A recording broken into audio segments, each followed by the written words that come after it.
આપણા શરીરની અંદર 206 હાડકાઓ છે। આ 206 હાડકાઓને મજબૂત રાખવા માટે જે ખોરાકની જરૂર પડે છે, જે કેલ્શિયમયુક્ત પ્રોટીનયુક્ત ખોરાકની જરૂર પડે છે, આપણે અત્યાર સુધી જે જમી રહ્યા છીએ, જે ખાઈ રહ્યા છીએ, એ આપણને ભાવતું ભોજન જમીએ છીએ, આપણને ગમતો સ્વાદ જમીએ છીએ, પણ આપણા સ્વાસ્થ્યને માટે શું સારું છે એ અત્યારે કોઈ પણ વ્યક્તિ વિચાર કરતો નથી।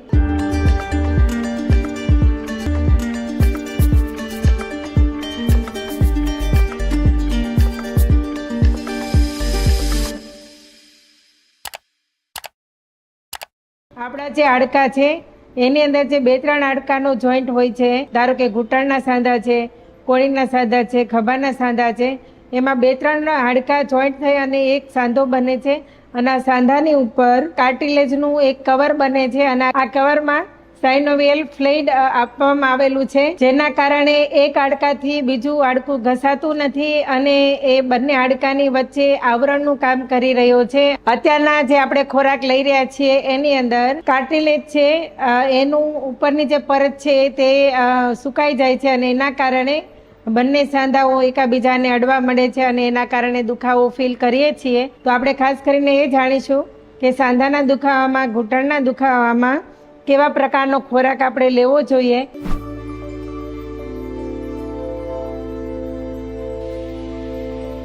જે ખોરાક આપણો ઓછો સેચ્યુરેટેડ ફેટવાળો ખોરાક હોય અને આ ખોરાકને જો આપણે આપણા બોડીમાં સામેલ કરીએ તો આપણા બોડીની અંદર આપણા 2 હાડકા વચ્ચેનું જે કાર્ટિલેજનું પડ છે એ પડ ઘસાય નહીં। તો એના માટે સૌથી પહેલાં આપણે વિટામિનયુક્ત ખોરાક એટલે કે લીલા શાકભાજી અને સલાડ ખાવા જોઈએ। એવા ખોરાક લેવા જોઈએ જેમાં ઓમેગા-3 અને ઓમેગા-6 ફેટી એસિડ છે, જે આપણા બોડીની અંદર લુબ્રિકેટને જીવતું રાખવાનું, જીવંત રાખવાનું કામ કરે છે। તો એવા ખોરાક લેવા જોઈએ। તો એના માટે ગુડ ફેટની જે જરૂર છે એ પણ આપણને બદામ અને અખરોટમાંથી મળે છે।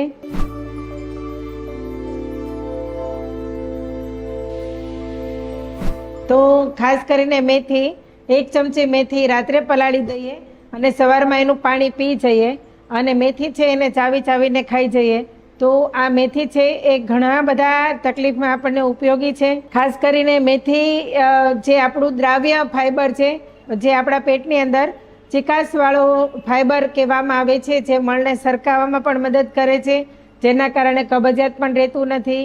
બીજું કે ડાયાબિટીક પેશન્ટો માટે પણ મેથી પલાળીને પીવાથી એને પણ ઘણો બધો ફાયદો થાય છે। ખાસ કરીને આપણા જે સાંધાઓ છે એ સાંધાઓમાં પણ જે અવાજ આવી રહ્યો છે એ અવાજ આવવા નથી દેતી।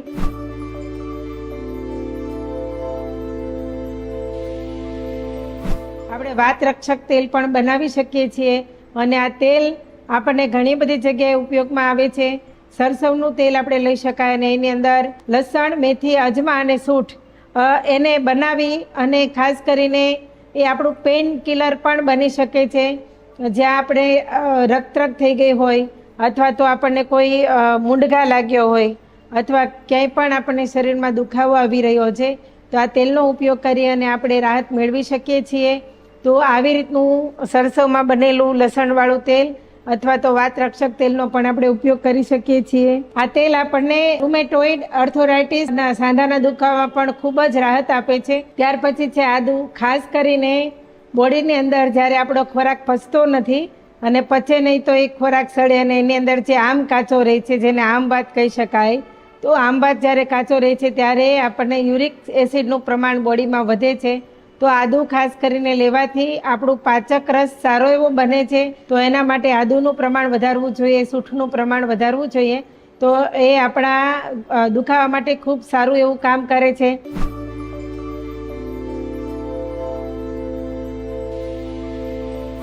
અને ત્યાર પછી છે સિંધવ મીઠું। તો સિંધવ મીઠુંની અંદર મેગ્નેશિયમ સલ્ફેટ આવેલું છે। મેગ્નેશિયમ સ્નાયુઓને આરામ આપવાનું કામ કરે છે અને એટલા માટે ગરમ પાણીમાં મીઠું નાખી અને એ મીઠાવાળા ગરમ પાણીથી શેક કરવાથી ઘૂંટણના દુખાવામાં ઘણી બધી રાહત થાય છે।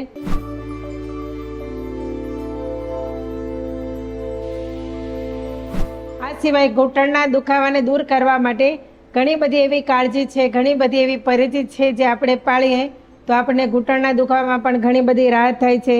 ખાસ કરીને રોજને માટે આપણે હળવો વ્યાયામ જો કરતા રહીએ, હળવી કસરત જો કરતા રહીએ તો મુમેન્ટમાં ઘણો બધો ફરક પડે છે. મુમેન્ટ થવાના કારણે સાંધાના દુખાવામાં ઘણો બધો ફરક પડે છે. વધારે પડતું ટેન્શન લઈએ તો પણ સાંધાના દુખાવા અને બોડી પેઇન આવી શકે છે. હંમેશા જ્યારે પણ સાંધાનો દુખાવો કે શરીરનો દુખાવો હોય ત્યારે દુખાવાના ભાગને નવશેકા પાણીથી શેકવું જોઈએ, તો એનાથી પણ આપણને ઘણી બધી રાહત મળે છે. અને વજન જેટલું વધતું જશે એટલા શરીરના દુખાવા, સાંધાના દુખાવા વધશે. એના ઉપર જે દબાણ આવે છે એ દબાણના કારણે સાંધાના દુખાવો આવી શકે છે. માટે વજનને કંટ્રોલ રાખવું ખૂબ જરૂરી છે. ફ્રૂટ્સની અંદર પણ આપણે ધ્યાન રાખવું જોઈએ કે જાંબુ છે, દાડમ છે, એવા ફાઇબરયુક્ત ખોરાક આપણે લેવા જોઈએ. તો મતલબમાં કે લીલા શાકભાજી, સલાડ અને ફ્રૂટનો ઉપયોગ આપણે વધારે કરીએ તો ખરાબ જે ફેટ છે બોડીમાં ઓછું જાય, તો એના કારણે પણ સાંધાના દુખાવામાં ઘણી બધી રાહત થાય છે. ખાસ કરીને તીખો તળેલો ખોરાકને આપણે સ્કીપ કરવો જોઈએ. તીખો તળેલો ખોરાક આપણા માટે છે નહીં. જો તમને પચાવતા આવડે તો તમે ખાઈ શકો. અને સાથે સાથે આપણે જે તેલ વાપરી રહ્યા છીએ એ પણ હેલ્ધી નથી કે આપણા સ્વાસ્થ્યને માટે સારું નથી. ખાસ કરીને પ્રોસેસિંગ ફૂડ, રાંધેલો ખોરાકનો ઉપયોગ ઓછો કરીએ. અને ઘણી બધી વખત આપણે એવા ખોરાકને ખાઈએ છીએ કે એ ખોરાકનો 2-3 વખત પ્રોસેસ થાય છે. એક વખત તળેલું, બીજી વખત તળવામાં આવે ને પછી જ્યારે ખાઈએ છીએ, એક વખત રાંધીને બીજી વખત ગરમ કરીએ ને ત્રીજી વખત પણ ગરમ કરીએ, આવી રીતનો જે પ્રોસેસિંગ ફૂડ ખાવામાં આવે છે એનાથી આપણા સ્વાસ્થ્યને ઘણું બધું, ખાસ કરીને પાચક રસને નુકસાન થાય છે. ખાસ કરીને જે આપણે અનાજ લઈ રહ્યા છીએ તો અનાજને પણ વધારે પ્રોસેસ નહીં કરતા બને ત્યાં સુધી આખું અનાજ ખાવું જરૂરી છે. જેમ કે કઠોળ, તો કઠોળને તમે ફણગાવીને ખાઈ શકો, પલાળીને ખાઈ શકો. ત્યાર પછી બોડીની અંદર ઘણી બધી જગ્યાએ તેલ માલિશની ઉણપના કારણે પણ સાંધાના દુખાવા આવે છે.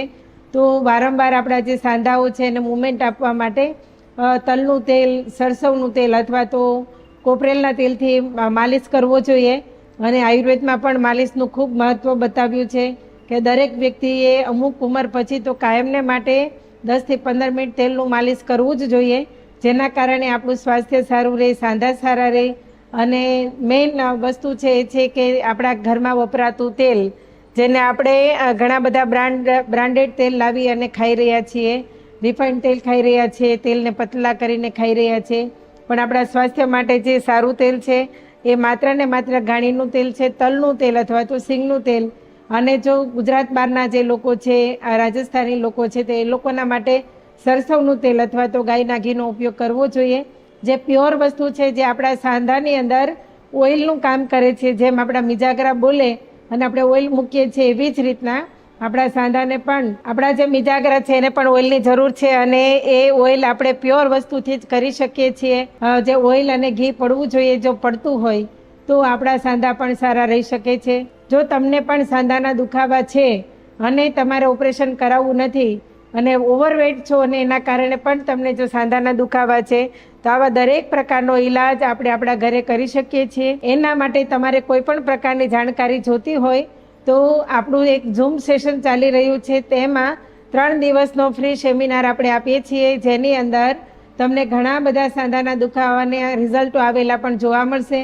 અને સાથે સાથે તમને જે તકલીફો છે તકલીફો તમે શેર કરી શકો છો, જેના કારણે તમે જાણી શકશો કે શું ફેરફાર કરવાના કારણે તમે તમારા સાંધાના દુખાવાને વિધાઉટ ઓપરેશન સારા કરી શકો છો અને તમારું વજન પણ ઘટાડી શકો છો. તો હેલ્પલાઇન નંબર જે આવી રહ્યો છે એના પર કોન્ટેક્ટ કરી અને તમે તમારું નામ નોંધાવી શકો છો અને અમારી સાથે સંપર્ક પણ કરી શકો છો. ધન્યવાદ.